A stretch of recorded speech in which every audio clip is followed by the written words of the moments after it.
ਵਾਹਿਗੁਰੂ जी का खालसा वाहिगुरू जी की फतेह। TV84 ਦੇ ਸਾਰੇ ਦਰਸ਼ਕ ਤੇ ਸਰੋਤੇ ਜਿਹੜੇ ਇਸ ਵਕਤ ਸਾਡੇ ਨਾਲ ਨਾਰਥ ਅਮਰੀਕਾ ਦੇ ਵਿੱਚੋਂ ਜੁੜੇ ਹੋਏ ਆ ਜਾਂ ਫਿਰ ਫੇਸਬੁੱਕ ਦੇ ਰਾਹੀਂ YouTube ਦੇ ਰਾਹੀਂ ਦੁਨੀਆ ਭਰ ਦੇ ਵਿੱਚ ਸਾਨੂੰ ਦੇਖ ਰਹੇ ਆ, ਉਹਨਾਂ ਸਾਰਿਆਂ ਦਾ ਮੈਂ ਅਮਰਵੀਰ ਸਿੰਘ ਅੱਜ ਇਸ ਪ੍ਰੋਗਰਾਮ ਦੇ ਵਿੱਚ ਤਹਿ ਦਿਲੋਂ ਸਵਾਗਤ ਕਰਦਾ। ਵਿਊਅਰਸ, ਜਿਵੇਂ ਕਿ ਅਸੀਂ ਪਿਛਲੇ ਦਿਨਾਂ ਦੇ ਵਿੱਚ ਪੁਲਵਾਮਾ ਹਮਲਾ ਜਿਹੜਾ ਹੋਇਆ ਸੀ ਜੰਮੂ ਕਸ਼ਮੀਰ ਦੇ ਵਿੱਚ ਉਹਦੇ ਬਾਬਤ ਗੱਲਬਾਤ ਕੀਤੀ ਹੈ, ਕਿਵੇਂ ਭਾਰਤ ਤੇ ਪਾਕਿਸਤਾਨ ਦੇ ਜਿਹੜੇ ਰਿਲੇਸ਼ਨਸ ਹੈਗੇ ਨੇ ਉਹਨਾਂ ਨੂੰ ਢਾਲ ਲੱਗੀ ਹੈ ਇਸ ਹਮਲੇ ਦੇ ਨਾਲ, ਇਹਦੇ ਬਿਹਾਈਂਡ ਕੀ ਹੈ ਉਹਦੇ ਤੇ ਵੀ ਜਿਹੜਾ ਵਿਚਾਰ ਚਰਚਾ ਹੈਗੀ ਹੈ ਉਹ ਕੀਤੀ ਗਈ ਹੈ ਇਸ ਪਲੇਟਫਾਰਮ ਤੋਂ। ਪਰ ਅੱਜ ਅਸੀਂ ਇਸ ਨੂੰ ਇੱਕ ਡਿਫਰੈਂਟ ਨੁਕਤਾ ਨਿਗਾਹ ਤੋਂ ਦੇਖਣ ਦੀ ਕੋਸ਼ਿਸ਼ ਕਰਾਂਗੇ ਕਰਤਾਰਪੁਰ ਕੋਰੀਡੋਰ ਦੇ ਹਵਾਲੇ ਨਾਲ, ਕਿ ਕਰਤਾਰਪੁਰ ਕੋਰੀਡੋਰ ਜਿਹਦਾ ਨੀਂਹ ਪੱਥਰ ਦੋਵੇਂ ਪਾਸੇ ਰੱਖਿਆ ਜਾ ਚੁੱਕਿਆ ਹੈ। ਪਾਕਿਸਤਾਨ ਵਾਲੀ ਸਾਈਡ ਤੇ ਜਦੋਂ ਅਸੀਂ ਦੇਖਦੇ ਹਾਂ 40% ਤੋਂ ਜ਼ਿਆਦਾ ਜਿਹੜਾ ਕੰਮ ਹੈ ਉਧਰ ਮੁਕੰਮਲ ਹੋ ਚੁੱਕਿਆ, ਪਰ ਇਸ ਵਕਤ ਜਦੋਂ ਭਾਰਤ ਦੇ ਹਵਾਲੇ ਨਾਲ ਗੱਲ ਕੀਤੀ ਜਾਂਦੀ ਹੈ ਤਾਂ ਭਾਰਤੀ ਪੰਜਾਬ ਦੇ ਵਿੱਚ ਜਦੋਂ ਅਸੀਂ ਦੇਖਦੇ ਹਾਂ ਤਾਂ ਕੰਮ ਕਿਤੇ ਨਾ ਕਿਤੇ ਠੱਪ ਹੋਇਆ ਇਸ ਵਕਤ ਨਜ਼ਰ ਆ ਰਿਹਾ ਹੈ। ਤੇ ਜਿਹੜੀ ਸਰਕਾਰ ਦੀ ਨੀਤੀ ਵੀ ਹੈ, ਸਰਕਾਰ ਦਾ ਜਿਵੇਂ ਇੱਕ ਨੈਗੇਟਿਵ ਰਵੱਈਆ ਇਸ ਵਕਤ ਪਾਕਿਸਤਾਨ ਦੇ ਹਵਾਲੇ ਨਾਲ ਬਣਿਆ ਹੋਇਆ, ਤਾਂ ਕਿਤੇ ਨਾ ਕਿਤੇ ਕਰਤਾਰਪੁਰ ਕੋਰੀਡੋਰ ਦੇ ਸਾਰੇ ਇਸ਼ੂ ਦੇ ਉੱਤੇ ਜਾਂ ਕਰਤਾਰਪੁਰ ਕੋਰੀਡੋਰ ਨੂੰ ਹੋਂਦ ਦੇ ਵਿੱਚ ਆਉਣ ਤੇ ਜਿਹੜਾ ਹੈਗਾ ਵੱਡਾ ਇੱਕ ਸਵਾਲੀਆ ਨਿਸ਼ਾਨ ਲੱਗਦਾ ਨਜ਼ਰ ਆ ਰਿਹਾ ਹੈ। ਸੋ ਇਹਦੇ ਤੇ ਅੱਜ ਅਸੀਂ ਵਿਚਾਰ ਚਰਚਾ ਕਰਾਂਗੇ ਖਾਸ ਤੌਰ ਤੇ ਦੋਵੇਂ ਪਾਸੇ ਜਿਹੜੀ ਇਹ ਸਿਚੁਏਸ਼ਨ ਬਣੀ ਹੋਈ ਹੈ ਇਹ ਸੁਧਰਨ ਦੇ ਕੀ ਚਾਂਸਸ ਨੇ। ਇਹ ਸਾਰੀ ਗੱਲਬਾਤ ਦੇ ਲਈ ਅੱਜ ਸਾਡੇ ਨਾਲ ਅਮਰੀਕਨ ਗੁਰਦੁਆਰਾ ਪ੍ਰਬੰਧਕ ਕਮੇਟੀ ਦੇ ਕੋਆਰਡੀਨੇਟਰ ਡਾਕਟਰ ਪ੍ਰਿਤਪਾਲ ਸਿੰਘ ਸਾਡੇ ਨਾਲ ਫੋਨ ਲਾਈਨ ਤੇ ਬਣੇ ਨੇ ਕੈਲੀਫੋਰਨੀਆ ਤੋਂ। ਆਓ ਉਹਨਾਂ ਨਾਲ ਮਿਲ ਕੇ ਅੱਜ ਦੀ ਵਿਚਾਰ ਚਰਚਾ ਦੀ ਸ਼ੁਰੂਆਤ ਕਰਦੇ ਹਾਂ। ਡਾਕਟਰ ਸਾਹਿਬ, ਤੁਹਾਡਾ ਸਵਾਗਤ ਹੈ ਜੀ। ਵਾਹਿਗੁਰੂ ਜੀ ਕਾ ਖਾਲਸਾ ਵਾਹਿਗੁਰੂ ਜੀ ਕੀ ਫਤਿਹ। ਡਾਕਟਰ ਸਾਹਿਬ, ਸ਼ੁਰੂਆਤ ਕਰੀਏ ਜਿਵੇਂ ਕਿ ਇਸ ਹਮਲੇ ਤੋਂ ਬਾਅਦ ਜਿਹੜੀ ਇਹ ਸਾਰੀ ਸਿਚੁਏਸ਼ਨ ਬਣੀ ਹੈ ਇਹਨੂੰ ਬਾਹਰ ਬੈਠਿਆਂ ਤੁਸੀਂ, ਕਿਉਂਕਿ ਅਮਰੀਕਨ ਗੁਰਦੁਆਰਾ ਪ੍ਰਬੰਧਕ ਕਮੇਟੀ ਪਾਕਿਸਤਾਨ ਜਿਹੜਾ ਅਕਾਫ ਬੋਰਡ ਹੈ ਉਹਦੇ ਨਾਲ ਵੀ ਇਨ ਟੱਚ ਹੈ, ਉੱਥੇ ਗੁਰਦੁਆਰਾ ਸਾਹਿਬਾਨਾਂ ਦੀ ਸੇਵਾ ਸੰਭਾਲ ਦੇ ਲਈ ਜਿਹੜੇ ਯਤਨ ਹੋ ਰਹੇ ਨੇ ਉਹਦੇ ਵਿੱਚ ਸ਼ਮੂਲੀਅਤ ਵੀ ਹੈ, ਇਨਵੋਲਵਮੈਂਟ ਵੀ ਹੈ ਤੁਹਾਡੀ ਅਮਰੀਕਨ ਗੁਰਦੁਆਰਾ ਪ੍ਰਬੰਧਕ ਕਮੇਟੀ ਦੀ। ਸੋ ਓਵਰਆਲ ਕਿੱਦਾਂ ਦਾ ਮਾਹੌਲ ਇਸ ਵਕਤ ਬਣਿਆ ਹੋਇਆ, ਤੇ ਖਾਸ ਤੌਰ ਤੇ ਜਦੋਂ ਕਰਤਾਰਪੁਰ ਕੋਰੀਡੋਰ ਦੇ ਹਵਾਲੇ ਨਾਲ ਗੱਲ ਕਰਦੇ ਹਾਂ ਤਾਂ ਇਸ ਵਕਤ ਗਰਾਊਂਡ ਤੇ ਕੀ ਨਜ਼ਰ ਆ ਰਿਹਾ ਹੈ? ਸਭ ਤੋਂ ਪਹਿਲਾਂ ਮੈਂ ਤੁਹਾਡਾ ਤੇ ਤੁਹਾਡੇ ਅਦਾਰੇ ਦਾ ਤਹਿ ਦਿਲੋਂ ਧੰਨਵਾਦੀ ਹਾਂ ਕਿ ਤੁਸੀਂ ਇਕੱਲਾ ਇਹੀ ਇਸ਼ੂ ਨਹੀਂ, ਵੱਖ-ਵੱਖ ਜਿਹੜੇ ਕਰੰਟ ਇਸ਼ੂਜ਼ ਹੁੰਦੇ ਆ ਤੁਸੀਂ ਉਹਨਾਂ ਤੇ ਪਬਲਿਕ ਨੂੰ ਅਵੇਅਰ ਕਰਦੇ ਹੋ, ਤੇ ਇਸ ਗੱਲ ਲਈ ਤੁਹਾਡਾ ਬਹੁਤ-ਬਹੁਤ ਧੰਨਵਾਦ। ਜਿਵੇਂ ਕਿ ਕਰਤਾਰਪੁਰ ਸਾਹਿਬ ਦੀ ਤੁਸੀਂ ਗੱਲ ਕੀਤੀ ਹੈ, ਮੈਂ ਜਿੰਨੇ ਇਹਦੀ ਥੋੜੀ ਜਿਹੀ ਬੈਕਗਰਾਉਂਡ ਜਾਣਨਾ ਚਾਹੂੰਗਾ ਕਿ 1947 ਜਦੋਂ ਮੁਲਕ ਵੰਡਿਆ ਗਿਆ ਉਦੋਂ ਪਾਕਿਸਤਾਨ ਵਾਲੇ ਪਾਸੇ ਜਿਹੜੇ ਸਾਡੇ ਹਿਸਟੋਰੀਕਲ ਸਿੱਖ ਲਾਈਨ ਨੇ ਉਹ ਕੋਈ 172 ਦੇ ਕਰੀਬ ਨੇ, ਤੇ ਪਿਛਲੇ ਲਗਭਗ 47 ਤੋਂ ਲੈ ਕੇ ਤੇ 1990 ਤੱਕ ਉਹਨਾਂ ਦੇ ਹਾਲਾਤ ਜਿਹੜੇ ਸੀ ਉਹਨਾਂ ਦੇ ਜਿਉਂ ਦੇ ਤਿਉਂ ਸੀ, ਉੱਥੇ ਕੋਈ ਡਿਵੈਲਪਮੈਂਟ ਨਹੀਂ ਹੋਈ। ਰਾਦਰ ਪ੍ਰਕਾਸ਼ ਵੀ ਸਿਰਫ ਔਰ ਸਿਰਫ ਇੱਕੋ ਹੀ ਗੁਰੂ ਘਰ 'ਚ ਜਿਹੜੇ ਨਨਕਾਣਾ ਸਾਹਿਬ ਜਨਮ ਸਥਾਨ ਹੈ ਉੱਥੇ ਹੁੰਦਾ ਸੀ। 1947 ਤੋਂ ਲੈ ਕੇ 1965 ਤੱਕ ਜਿਹੜੇ ਰਾਗੀ ਆ ਜਾਂ ਸੇਵਾਦਾਰ ਆ ਉਹ ਹਿੰਦੁਸਤਾਨ ਵਾਲੇ ਪਾਸੇ ਜਾਂਦੇ ਰਹੇ 6 ਮਹੀਨੇ ਦੀ ਡਿਊਟੀ ਤੇ। ਪਰ 1965 ਦਾ ਜਦੋਂ ਲੜਾਈ ਹੋਈ ਆ ਉਸ ਤੋਂ ਬਾਅਦ ਉਹਨਾਂ ਦੇ ਜਿਹੜੇ ਸੀ ਸੇਵਾਦਾਰ ਭੇਜਣੇ ਬੰਦ ਕਰਤੇ, ਫਿਰ ਇੱਕੋ ਹੀ ਸੇਵਾਦਾਰ ਉੱਥੇ ਰਹਿ ਗਏ ਸੀਗੇ ਜਿਹੜੇ ਗਿਆਨੀ ਪ੍ਰਤਾਪ ਸਿੰਘ ਨਨਕਾਣਾ ਸਾਹਿਬ, ਉਹਨਾਂ ਦੀ ਡੈਥ 1994 ਦੇ ਕਰੀਬ ਹੋਈ ਹੈ, ਉਹ ਵਾਪਸ ਨਹੀਂ ਸੀ ਆਏ। ਸਿਰਫ ਔਰ ਸਿਰਫ ਜਿਹੜਾ ਲਗਾਤਾਰ ਕਿਤੇ ਪ੍ਰਕਾਸ਼ ਹੁੰਦਾ ਰਿਹਾ ਤੇ ਉਹ ਉਸੇ ਗੁਰੂ ਘਰ 'ਚ ਸੀਗਾ। ਹੁਣ ਆਈਏ ਅਸੀਂ ਬਾਕੀ ਗੁਰੂ ਘਰਾਂ ਦੀ ਹੌਲੀ ਹੌਲੀ ਜਦੋਂ ਤੋਂ PGPC ਹੋਂਦ ਵਿੱਚ ਆਈ ਆ ਅਕਾਫ ਬੋਰਡ ਦੇ ਥੱਲੇ, ਉਹਨਾਂ ਤੋਂ ਬਾਅਦ ਬਾਹਰਲੀਆਂ ਸੰਗਤਾਂ ਨੇ ਰਲ ਕੇ ਇਹਦੇ ਵਿੱਚ ਕਾਫੀ ਸੁਧਾਰ ਲਿਆਂਦਾ, ਔਰ ਜਿਹੜੀਆਂ ਬਿਲਡਿੰਗਸ ਹੈਗੀਆਂ ਜਿਹੜੀਆਂ ਰਿਪੇਅਰ ਹੋਣ ਵਾਲੀਆਂ ਸੀ ਰਿਪੇਅਰ ਹੋਈਆਂ, ਨਵੀਆਂ ਬਣ ਵਾਲੀਆਂ ਸੀ ਨਵੀਆਂ ਬਣੀਆਂ। ਛੇਵੀਂ ਸਿਚੁਏਸ਼ਨ ਜਿਹੜੀ ਹੈਗੀ ਕਰਤਾਰਪੁਰ ਸਾਹਿਬ ਦੀ ਜਿਹੜਾ ਗੁਰੂ ਘਰ ਹੈ, 1947 ਤੋਂ ਪਹਿਲਾਂ ਇੱਥੇ ਬੜੀਆਂ ਰੌਣਕਾਂ ਸੀ, ਮੇਲੇ ਆਲੇ ਦੁਆਲੇ ਦੇ ਪਿੰਡਾਂ 'ਚ ਮੇਲੇ ਠੇਲੇ ਲੱਗਦੇ ਸੀ, ਪਰ 1947 ਤੋਂ ਬਾਅਦ ਉਸ ਗੁਰੂ ਘਰ ਦੀ ਹਾਲਤ ਜਿਹੜੀ ਸੀ ਬਹੁਤ ਜ਼ਿਆਦਾ ਖਸਤਾ ਹੋ ਗਈ। ਔਰ ਅਸੀਂ 2000 ਦੇ ਵਿੱਚ ਇੱਕ ਵਾਰ ਜਦੋਂ ਵਿਜ਼ਿਟ ਕੀਤਾ ਤੇ ਉਹਨੂੰ ਰਾਹ ਕੋਈ ਨਹੀਂ ਸੀਗਾ। ਅਸੀਂ ਖੇਤਾਂ ਦੇ ਵਿੱਚ ਵੀ ਜਿਹੜੀ ਮਤਲਬ ਖੇਤਾਂ ਦੀਆਂ ਹੁੰਦੇ ਰਸਤੇ ਜੇ ਉਹਨਾਂ ਦੇ ਰਸਤੇ ਤੇ ਗਿਆ ਸੀ। ਉਹਨਾਂ ਨੇ ਬੜੀ ਕੋਸ਼ਿਸ਼ ਕਰਕੇ ਉੱਥੇ ਪੱਕੀ ਸੜਕ ਬਣਵਾਈ, ਗੁਰਦੁਆਰੇ ਦੀ ਰੈਨੋਵੇਸ਼ਨ ਹੋਈ, ਉਹਦਾ ਚੌਗਿਰਦਾ ਠੀਕ ਹੋਇਆ, ਤੇ ਜਿਹੜੀ ਕਰਤਾਰਪੁਰ ਸਾਹਿਬ ਦੀ ਕੋਰੀਡੋਰ ਦੀ ਮੰਗ ਆ, ਇਹ ਅੱਜ ਨਵੀਂ ਨਹੀਂ ਹੈਗੀ। 1947 ਤੋਂ ਬਾਅਦ ਸਿੱਖਾਂ ਨੇ ਲਗਾਤਾਰ ਇਹਦੇ ਤੇ ਕੋਸ਼ਿਸ਼ ਕੀਤੀ। 1969 ਦੇ ਵਿੱਚ ਵੀ ਇੰਦਰਾ ਗਾਂਧੀ ਉਦੋਂ ਪ੍ਰਾਈਮ ਮਿਨਿਸਟਰ ਸੀ, ਉਹਨੇ ਕਿਹਾ ਵੀ ਚਲੋ ਅਸੀਂ ਜਿਹੜੀ ਲੈਂਡ ਆ ਸਵੈਪ ਕਰ ਲਾਂਗੇ, ਜਾਂ ਇਸ ਤਰ੍ਹਾਂ ਦੇ ਬਹੁਤ ਯਤਨ ਹੁੰਦੇ ਨੇ। ਮੈਂ ਗੱਲ ਛੋਟੀ ਕਰਾਂ ਕਿ ਹੁਣ ਇੱਥੇ ਸਿਚੁਏਸ਼ਨ ਆਈ ਸੀ ਕਿ ਪਾਕਿਸਤਾਨ ਦੇ ਵੱਲੋਂ, ਜਿੱਦਾਂ ਮੈਂ ਪਹਿਲਾਂ ਲਿਖਿਆ, ਹਮੇਸ਼ਾ ਹੀ ਇਸ ਗੱਲ ਦੀ ਆਫਰ ਸੀ ਕਿ ਅਸੀਂ ਤੁਹਾਨੂੰ ਕੋਰੀਡੋਰ ਦੇ ਦਿੰਦੇ ਹਾਂ ਤੇ ਤੁਸੀਂ ਸਵੇਰੇ ਸ਼ਾਮ ਜਦੋਂ ਮਰਜ਼ੀ ਇੱਥੇ ਆਓ। ਹਾਲਾਂਕਿ ਜਿਹੜੀ ਆ ਉਹ ਨਵੀਂ ਡਿਵੈਲਪਮੈਂਟ ਚੱਲ ਰਹੀ ਆ ਤੇ ਉੱਥੇ ਵੀਜ਼ਾ ਲੱਗਿਆ ਕਰੂਗਾ ਜਾਂ ਪਾਸਪੋਰਟ ਹੋਇਆ ਕਰਨਗੇ। ਪਾਕਿਸਤਾਨ ਦੀ ਇਸ ਤਰ੍ਹਾਂ ਦੀ ਕੋਈ ਆਫਰ ਨਹੀਂ ਸੀ ਜੀ।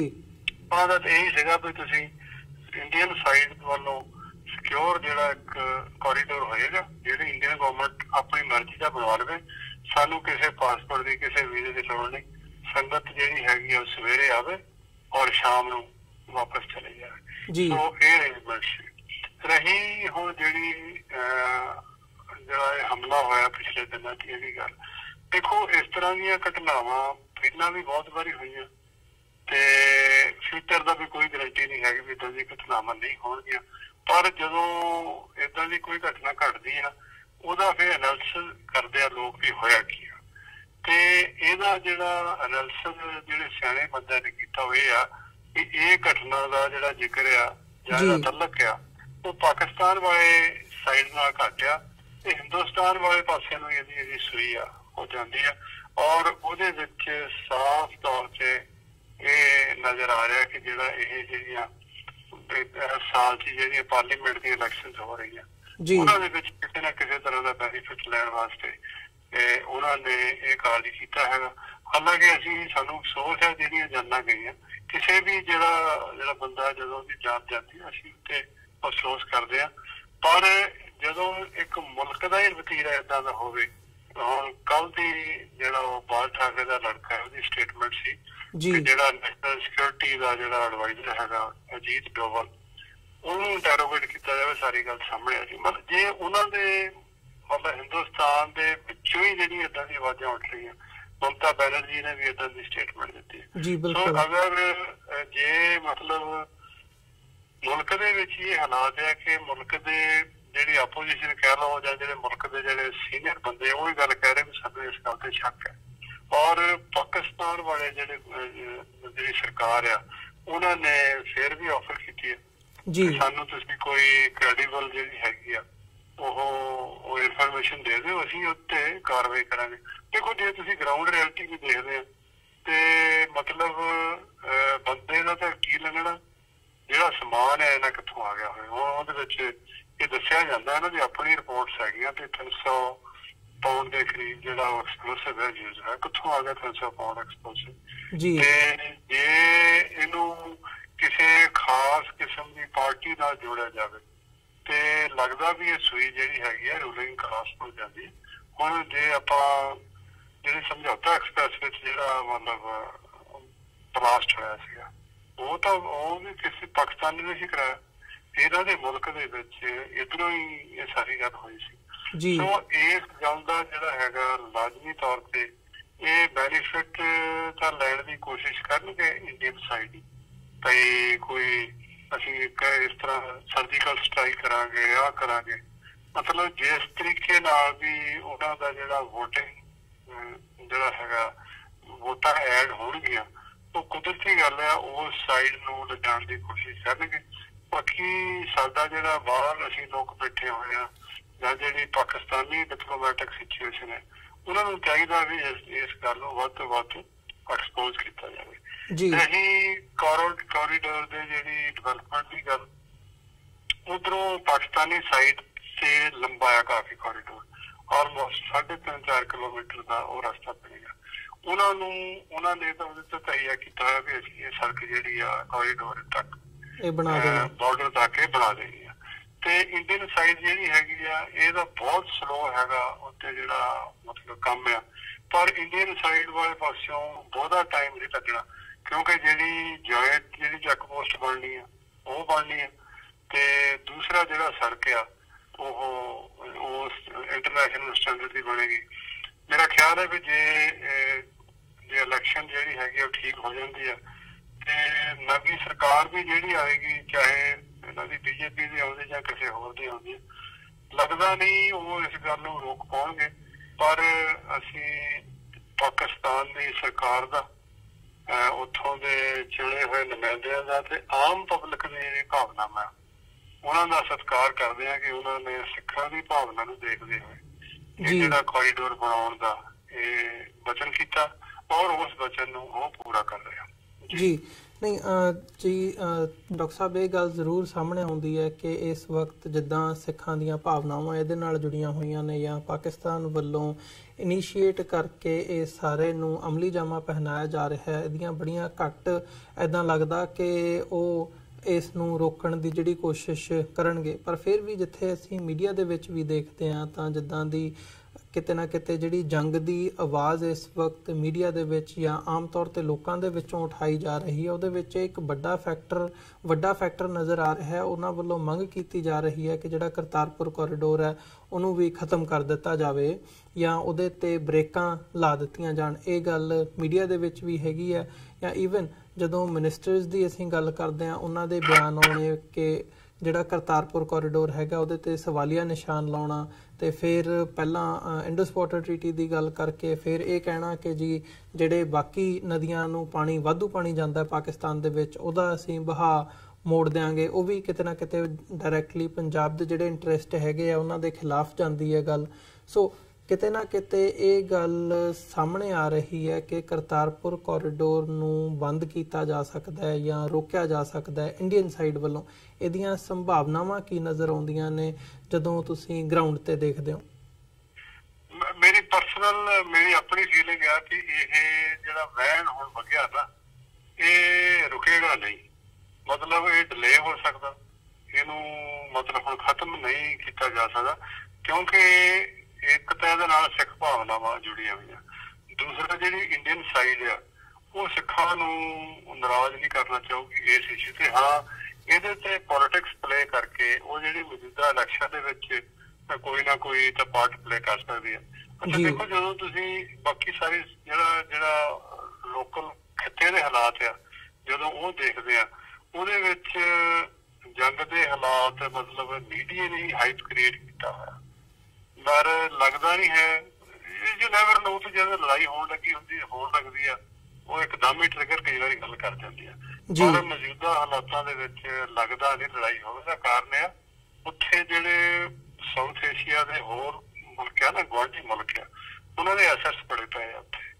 ਮਤਲਬ ਜਿਹੜਾ ਮੇਨ ਗੱਲ ਜਿਹੜਾ ਚਾਈਨਾ ਦਾ ਜਿਹੜੀ ਉਹ ਸਿਲਕ ਹਾਈਵੇ ਆ ਜਿਹੜਾ ਕਾਰਾਕੋਰਮ ਤੋਂ ਉੱਪਰ ਲੈ ਕੇ ਗਵਾਦਰ ਏਅਰਪੋਰਟ ਤੱਕ ਆਉਂਦਾ, ਉਹਦੇ ਵਿੱਚ ਚਾਈਨਾ ਦੀ ਬਹੁਤ ਵੱਡੀ ਉੱਥੇ ਮਤਲਬ ਇਨਵੈਸਟਮੈਂਟ ਆ।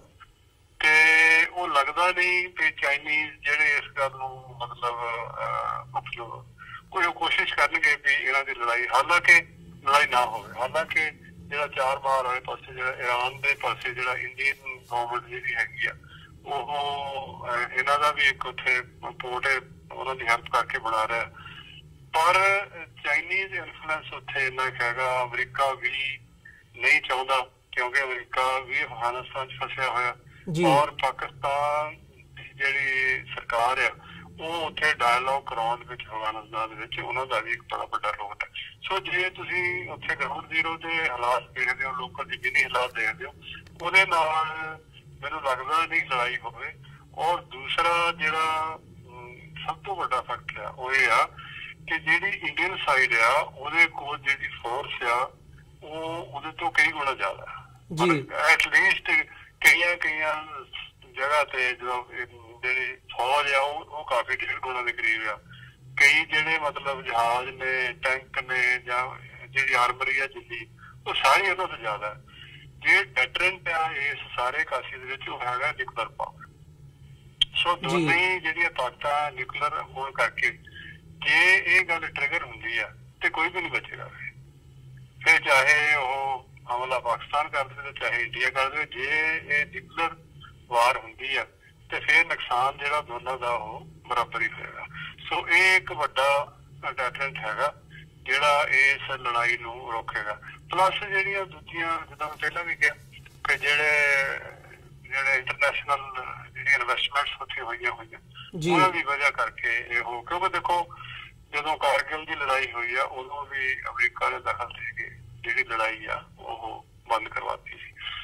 ਸੋ ਲੱਗਦਾ ਤਾਂ ਇਹ ਆ ਵੀ ਜਿਹੜੇ ਹਾਲਾਤ ਆ ਇਹੋ ਬੈਕ ਐਂਡ ਫੋਰਥ, ਕਦੀ 2 ਕਦਮ ਅੱਗੇ 2 ਕਦਮ ਪਿੱਛੇ ਕੋਰੀਡੋਰ ਦੇ ਹਵਾਲੇ ਦੇ ਨਾਲ ਇਹ ਤਾਂ ਜੂਨ ਜੁਲਾਈ ਤੱਕ ਏਦਾਂ ਹੀ ਚੱਲਣਗੇ ਜੀ। ਤੇ ਉਹਦੇ ਬਾਅਦ ਚ ਲੱਗਦਾ ਵੀ ਜਿਹੜੇ ਹਾਲਾਤ ਆ ਉਹ ਕੁਛ ਸੁਧਰ ਜਾਣਗੇ ਤੇ ਇਹ ਜਿਹੜਾ ਕੋਰੀਡੋਰ ਦੀ ਡਿਵੈਲਪਮੈਂਟ ਹੋਊਗੀ। ਮੈਂ ਪਿਛਲੇ ਦਿਨਾਂ ਸ਼ਾਇਦ ਤੁਹਾਡੇ ਚੈਨਲ ਤੇ ਦੱਸਿਆ ਸੀ ਕਿ ਪਾਕਿਸਤਾਨੀ ਸਾਈਡ ਨੇ ਹਮੇਸ਼ਾ ਤਿਆਰੀ ਰੱਖੀ, ਉਹ ਕਦੀ ਵੀ ਨਹੀਂ ਚਾਹੁੰਦੇ ਵੀ ਸਾਡੇ ਜਿਹੜੀ ਰਿਲੇਸ਼ਨਸ਼ਿਪ ਆ ਨਾਰਮਲਾਈਜ਼ ਨਾ ਹੋਵੇ ਜੀ। ਉਹਦੇ ਨਾਲ ਜਦੋਂ ਉੱਥੇ ਹਾਲਾਤ ਸੁਧਰਦੇ ਆ ਔਰ ਸਭ ਤੋਂ ਜਿਹੜਾ ਉਹਦਾ ਵੱਧ ਫਾਇਦਾ ਹੈ ਉਹ ਪੰਜਾਬ ਨੂੰ ਹੁੰਦਾ, ਦੋਨਾਂ ਪੰਜਾਬਾਂ ਨੂੰ, ਵਪਾਰ ਦੇ ਹਲਕੇ ਦੇ ਨਾਲ ਤੇ ਮਿਲਣ ਵਰਤਣ ਦੇ ਹਲਕੇ ਦੇ ਨਾਲ। ਮਤਲਬ ਬਹੁਤ ਸਾਰੀ ਟੈਨਸ਼ਨ ਘੱਟਦੀ ਆ ਤੇ ਉਹਦੇ ਨਾਲ ਜਿਹੜਾ ਡਿਫੈਂਸ ਦਾ ਵੀ ਖਰਚਾ ਘੱਟਦਾ ਆ। ਫਿਰ ਲੋਕਾਂ ਦਾ ਜਿਹੜੀਆਂ ਰੋਜ਼ਮਰਾ ਦੀਆਂ ਜਿਹੜੀਆਂ ਚੀਜ਼ਾਂ ਉਹਨਾਂ ਦਾ ਖਰਚਾ ਕਾਫੀ ਘਟੇਗਾ। ਉਹਨਾਂ ਨੇ ਦੇਖੋ ਜਿਹੜਾ ਅੱਗੇ ਪਿੱਛੇ ਟ੍ਰੇਡ ਰੂਟ ਸੀਗਾ ਉਹ ਕਸੂਰ ਵਾਲੇ ਪਾਸੇ ਜਿਹੜਾ ਫਿਰੋਜ਼ਪੁਰ ਜਿਹੜੀ ਲਾਈਨ ਆ ਰੇਲ ਲਾਈਨ ਦੇ ਉੱਪਰ ਜਿਹੜੀ ਬਠਿੰਡੇ ਨੂੰ ਜਾ ਕੇ ਰਲਦੀ ਹੈ, ਇਹ ਬਹੁਤ ਵੱਡਾ ਟ੍ਰੇਡ ਰੂਟ ਸੀਗਾ ਪਹਿਲਾਂ ਬਿਫੋਰ ਪਾਰਟੀਸ਼ਨ। ਔਰ ਜਦੋਂ ਅਮਰਿੰਦਰ ਸਿੰਘ CM ਸੀਗਾ ਉਦੋਂ ਉਧਰਲੇ ਪਾਸੇ ਪ੍ਰਵੇਜ ਲਾਈ ਸੀ, ਉਦੋਂ ਉਹਨਾਂ ਨੇ ਪਬਲਿਕਲੀ ਇਹ ਗੱਲ ਕਹੀ ਸੀ ਕਿ ਅਸੀਂ ਇਹ ਟ੍ਰੇਡ ਰੂਟ ਜਿਹੜਾ ਹੈ ਖੋਲ੍ਹਣਾ ਚਾਹੁੰਦੇ ਜੀ, ਜੇ ਇੰਡੀਅਨ ਸਾਈਡ ਵੀ ਮੰਨ ਜਾਵੇ। ਪਰ ਉਦੋਂ ਇੱਕ ਗੱਲ ਤੁਰੀ ਵੀ ਸੀ ਤੇ ਪ੍ਰਵੇਜ ਲਾਹੀ ਨੇ ਇੱਕ ਵਾਰੀ ਪਬਲਿਕਲੀ ਇਹ ਗੱਲ ਕਹੀ ਸੀ ਕਿ ਅਸੀਂ ਜਿਹੜਾ ਲਾਹੌਰ ਤੋਂ ਲੈ ਕੇ ਕਸੂਰ ਤੱਕ ਜਿਹੜਾ ਹੈਗਾ 4 ਲੇਨ ਜਿਹੜਾ ਹਾਈਵੇ ਉਹ ਬਣਾਤਾ। ਜਦੋਂ ਸਾਡੇ ਉਧਰੋਂ ਭਾਈ ਵੀ ਬਣਾ ਦੇਣਗੇ ਤਾਂ ਸਾਡਾ ਜਿਹੜਾ ਕੰਮ ਸਿੱਧਾ ਸੇਮ ਤਰਜ਼ ਦੀ ਜਿਹੜਾ ਮਤਲਬ ਹੈਗਾ ਨਾ ਕੋਰੀਡੋਰ ਕਰਤਾਰਪੁਰ ਸਾਹਿਬ ਵਾਲਾ, ਉਸ ਦੀ ਡਿਵੈਲਪਮੈਂਟ ਹੋ ਰਹੀ ਹੈ।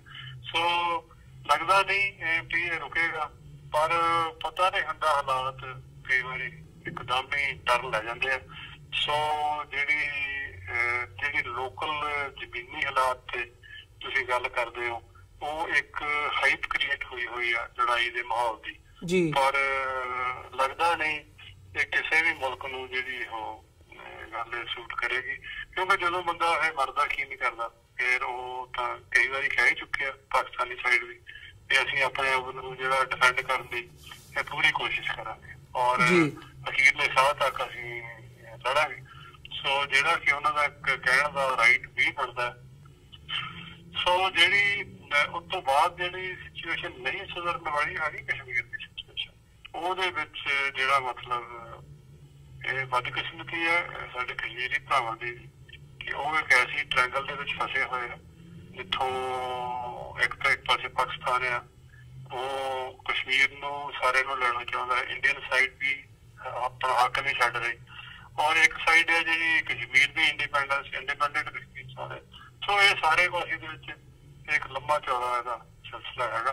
ਪਰ ਕੁੱਲ ਮਿਲਾ ਕੇ ਜੇ ਆਪਾਂ ਕਿਸੇ ਗੱਲ ਤੇ ਆਈਏ ਮੁੜ ਕੇ ਫਿਰ ਇੱਕ ਤਾਂ ਅਸੀਂ ਅਰਦਾਸ ਵੀ ਕਰਦੇ ਹਾਂ ਤੇ ਦੋਨਾਂ ਮੁਲਕਾਂ ਨੂੰ ਇਹ ਅਪੀਲ ਵੀ ਕਰਦੇ ਹਾਂ ਔਰ ਅਮਰੀਕਨ ਸਰਕਾਰ ਨੂੰ ਅਸੀਂ ਕਈ ਵਾਰੀ ਇਹ ਬੇਨਤੀ ਕੀਤੀ ਹੈ ਕਿ ਇਹੋ ਜਿਹੜੇ ਦੋਨੇ ਨਿਊਕਲੀਅਰ ਪਾਵਰ ਹੈਗੀ ਆ ਇਹਨਾਂ ਦੇ ਵਿੱਚ ਕੋਈ ਏਦਾਂ ਦਾ ਮਤਲਬ ਆਪਾਂ ਗੱਲ ਕਰੀਏ ਕਿ ਲੜਾਈ ਨਾ ਹੋਵੇ, ਕਿਉਂਕਿ ਅਗਰ ਜੇ ਲੜਾਈ ਹੁੰਦੀ ਆ ਤੇ ਸਭ ਤੋਂ ਵੱਧ ਨੁਕਸਾਨ ਹੈ ਜਿਹੜਾ, ਚਾਹੇ ਉਹ ਕਨਵੈਨਸ਼ਨਲ ਹੁੰਦੀ ਹੈ ਚਾਹੇ ਅਨਕਨਵੈਨਸ਼ਨਲ ਹੁੰਦੀ ਹੈ ਤੇ ਲੜਾਈ ਆ, ਸਭ ਤੋਂ ਵੱਧ ਨੁਕਸਾਨ ਜਿਹੜਾ ਉਹ ਪੰਜਾਬ ਦਾ ਹੋਵੇਗਾ। ਪੰਜਾਬ ਮੀਨਜ਼ ਸਾਡਾ ਸਿੱਖਾਂ ਦਾ ਨੁਕਸਾਨ ਹੋਏਗਾ। ਸੋ ਜਿੰਨੀਆਂ ਵੀ ਇਹਦੇ ਵਿੱਚ ਫੋਰਸਿਸ ਹੈਗੀਆਂ ਸਾਨੂੰ ਸਾਰੀਆਂ ਹੀ ਉਹ ਯੂਟੀਲਾਈਜ਼ ਕਰਨੀਆਂ ਚਾਹੀਦੀਆਂ ਕਿ ਇਸ ਖਿੱਤੇ ਦੇ ਵਿੱਚ ਲੜਾਈ ਨਾ ਹੋਵੇ।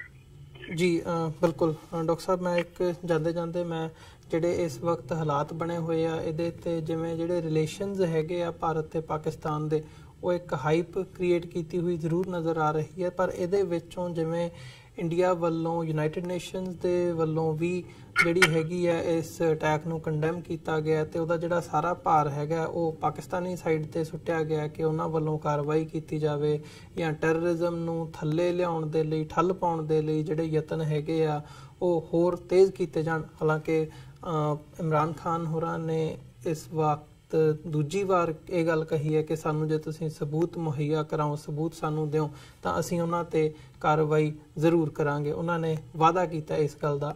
ਪਰ ਇੰਟਰਨੈਸ਼ਨਲੀ ਜਦੋਂ ਦੇਖਦੇ ਹਾਂ ਤਾਂ ਇੰਡੀਆ ਵੱਲੋਂ ਜਿਹੜਾ ਹੈਗਾ ਪਾਕਿਸਤਾਨ ਨੂੰ ਕੰਪਲੀਟਲੀ ਨੈਗੇਟ ਕਰਨ ਦੀ ਜਿਹੜੀ ਲਾਈਨ ਹੈ ਉਹ ਦੇਖਣ ਨੂੰ ਮਿਲ ਰਹੀ ਹੈ।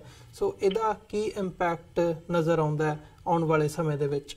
ਦੇਖੋ ਕਈ ਵਾਰੀ ਦੇਖੋ ਜਿੱਦਾਂ ਮਤਲਬ ਮੈਂ ਪਹਿਲਾਂ ਵੀ ਕਿਹਾ ਵੀ ਚਾਈਨਾ ਦੀ ਉੱਥੇ ਕਾਫੀ ਵੱਡੀ ਇਨਵੈਸਟਮੈਂਟ ਹੈਗੀ ਔਰ ਇਮਰਾਨ ਖਾਨ ਦੀ ਜਦੋਂ ਸਰਕਾਰ ਆਈ ਆ ਉਹਨਾਂ ਨੇ ਉਦੋਂ ਹੀ ਇਹ ਗੱਲ ਕਹੀ ਸੀ ਕਿ ਜਿੰਨੇ ਸਾਡੇ ਇਹਨਾਂ ਦਾ ਕੰਟਰੈਕਟ ਹੋਇਆ ਅਸੀਂ ਰੀਨੈਗੋਸ਼ੀਏਟ ਕਰਾਂਗੇ। ਸੋ ਇਹ ਲੋਕਲ ਲੈਵਲ ਤੇ ਇਦਾਂ ਦੀ ਗੱਲ ਚੱਲਦੀ ਰਹਿੰਦੀ ਹੈ। ਚਾਈਨਾ ਨੇ ਹਮੇਸ਼ਾ ਹੀ ਆਫਟਰ ਪਾਰਟੀਸ਼ਨ ਇੰਡੀਪੈਂਡੈਂਸ ਆਫ ਜਾਂ ਪਾਕਿਸਤਾਨ ਦੀ ਇੰਡੀਪੈਂਡੈਂਸ ਤੋਂ ਬਾਅਦ ਹਮੇਸ਼ਾ ਹੀ they are good friends to Pakistan. ਉਹਨਾਂ ਨੇ ਹਮੇਸ਼ਾ ਹੀ ਜਿਹੜਾ ਹੈਗਾ ਇਸ ਗੱਲ ਦਾ ਸਾਥ ਦਿੱਤਾ ਤੇ ਜਿਹੜਾ ਪਾਕਿਸਤਾਨ ਹੈ ਉਹ ਤਰੱਕੀ ਕਰੇ, ਪਾਕਿਸਤਾਨ ਉੱਪਰ ਆਵੇ। ਤੇ ਕਈ ਵਾਰੀ ਡਿਪਲੋਮੈਟਿਕ ਲੈਵਲ ਤੇ ਕੋਈ ਗੱਲਾਂ ਏਦਾਂ ਦੀਆਂ ਹੋ ਜਾਂਦੀਆਂ, ਪਰ ਜਿੱਦਾਂ ਮੈਂ ਪਹਿਲਾਂ ਹੀ ਕਿਹਾ ਕਿ ਇਸ ਗੱਲ ਦੀ ਜਾਂਚ ਜ਼ਰੂਰ ਹੋਣੀ ਚਾਹੀਦੀ ਕਿ ਕਿਹਨੇ ਕੀਤਾ। ਹਾਲਾਂਕਿ ਹੁਣ ਜਿਹੜੇ ਪਾਕਿਸਤਾਨ ਦੀ ਸਾਈਡ ਆ ਉਹਨਾਂ ਨੇ ਮਤਲਬ ਹਰ ਬੰਦੇ ਜਿਹੜੀ ਸਰਕਾਰੀ ਲੈਵਲ ਤੇ ਉਹਨਾਂ ਦੀ ਪ੍ਰਾਈਮ ਮਿਨਿਸਟਰ ਦੀ ਸਟੇਟਮੈਂਟ ਹੈ ਕਿ ਸਾਨੂੰ ਤੁਸੀਂ ਕੋਈ ਜਿਹੜੇ ਸਬੂਤ ਆ ਉਹ ਮੁਹੱਈਆ ਕਰਵਾ ਦਿਓ ਤੇ ਅਸੀਂ ਉਹਦੀ ਜਾਂਚ ਕਰਾਂਗੇ। ਤੇ ਉੱਥੇ ਹੁਣ 12-14 ਕਰੋੜ ਬੰਦਾ ਉੱਥੇ ਵਸਦਾ, ਹੁਣ ਪਾਕਿਸਤਾਨ ਵਾਲੇ ਵੀ ਜਾਂ ਇੰਡੀਆ ਵਾਲੇ ਵੀ ਹਰ ਬੰਦੇ ਨੂੰ ਟੈਗ ਤਾਂ ਨਹੀਂ ਕਰ ਸਕਦੇ ਆਹ ਉਹਦਾ ਬੰਦਾ ਆਹ ਉਹਦਾ ਬੰਦਾ। ਜਿੰਨੀ ਦੇਰ ਤੱਕ ਇਸ ਸਾਰੀ ਗੱਲ ਦੀ ਜਿਹੜੀ ਡੀਪਲੀ ਇਨਕੁਆਇਰੀ ਨਹੀਂ ਹੋਈ, ਤਹਿਕੀਕਾਤ ਪੂਰੀ ਨਹੀਂ ਹੋ ਜਾਂਦੀ ਤਦ ਤੱਕ ਕਿਸੇ ਵੀ ਸਾਈਡ ਨੂੰ ਨਹੀਂ ਬਲੇਮ ਕੀਤਾ ਜਾ ਸਕਦਾ ਕਿ ਇਹਨਾਂ ਦਾ ਕਸੂਰ ਹੈ। ਹਾਂ, ਅਗਰ ਕੋਈ ਗੱਲ ਸਾਹਮਣੇ ਆਉਂਦੀ ਹੈ ਤੇ ਫਿਰ ਉਹਦਾ ਕੋਈ ਨਾ ਕੋਈ ਨਤੀਜਾ ਕੱਢਿਆ ਜਾ ਸਕਦਾ। ਜੀ ਬਿਲਕੁਲ। ਸੋ ਉਮੀਦ ਕਰਦੇ ਹਾਂ ਕਿ ਆਉਣ ਵਾਲੇ ਸਮੇਂ ਦੇ ਵਿੱਚ ਜਿਹੜੀ ਸਿਚੁਏਸ਼ਨ ਹੈਗੀ ਹੈ ਉਹ ਸੁਧਰ ਸਕੇ। ਸੋ ਇਹਨਾਂ ਹੀ ਸ਼ਬਦਾਂ ਦੇ ਨਾਲ ਡਾਕਟਰ ਸਾਹਿਬ ਮੈਂ ਤੁਹਾਡੇ ਕੋਲੋਂ ਇਜਾਜ਼ਤ ਚਾਹੂੰਗਾ ਅੱਜ ਦੇ ਸ਼ੋਅ ਦੇ ਵਿੱਚ। ਸੋ ਫਤਿਹ ਦੀ ਸਾਂਝ ਪਾਈ ਅੰਤ ਦੇ ਵਿੱਚ। ਵਾਹਿਗੁਰੂ ਜੀ ਕਾ ਖਾਲਸਾ, ਵਾਹਿਗੁਰੂ ਜੀ ਕੀ ਫਤਿਹ ਜੀ। ਵਿਊਅਰਸ, ਉਮੀਦ ਕਰਦੇ ਹਾਂ ਕਿ ਜਿਹੜੀ ਅੱਜ ਦੀ ਸਾਡੀ ਇਹ ਗੱਲਬਾਤ ਸੀ ਕਰਤਾਰਪੁਰ ਕੋਰੀਡੋਰ ਦੇ ਹਵਾਲੇ ਨਾਲ ਤੇ ਓਵਰਆਲ ਜਿਹੜੇ ਭਾਰਤ ਤੇ ਪਾਕਿਸਤਾਨ ਦੇ ਇਸ ਵਕਤ ਸੰਬੰਧ ਹੈਗੇ ਆ, ਕਿਵੇਂ ਪੁਲਵਾਮਾ ਹਮਲੇ ਤੋਂ ਬਾਅਦ ਉਹਨਾਂ ਦੇ ਵਿੱਚ ਜਿਹੜੀ ਇੱਕ ਖਟਾਸ ਆਈ ਹੈ ਉਸ ਬਾਬਤ। ਸੋ ਉਮੀਦ ਕਰਦੇ ਹਾਂ ਤੁਹਾਨੂੰ ਜ਼ਰੂਰ ਗੱਲਬਾਤ ਪਸੰਦ ਆਈ ਹੋਵੇਗੀ। ਸੋ ਅੱਜ ਦੇ ਸ਼ੋਅ ਦੇ ਵਿੱਚ ਇੱਥੇ ਇਜਾਜ਼ਤ ਚਾਹਾਂਗੇ ਜੀ ਤੁਹਾਡੇ ਕੋਲੋਂ। ਦੁਬਾਰਾ ਫਿਰ ਕੱਲ ਨੂੰ ਤੁਹਾਡੇ ਨਾਲ ਮੁਲਾਕਾਤ ਹੋਵੇਗੀ। ਤਦ ਤੱਕ ਲਈ ਇਜਾਜ਼ਤ ਦਿਓ ਜੀ। ਵਾਹਿਗੁਰੂ ਜੀ ਕਾ ਖਾਲਸਾ, ਵਾਹਿਗੁਰੂ ਜੀ ਕੀ ਫਤਿਹ।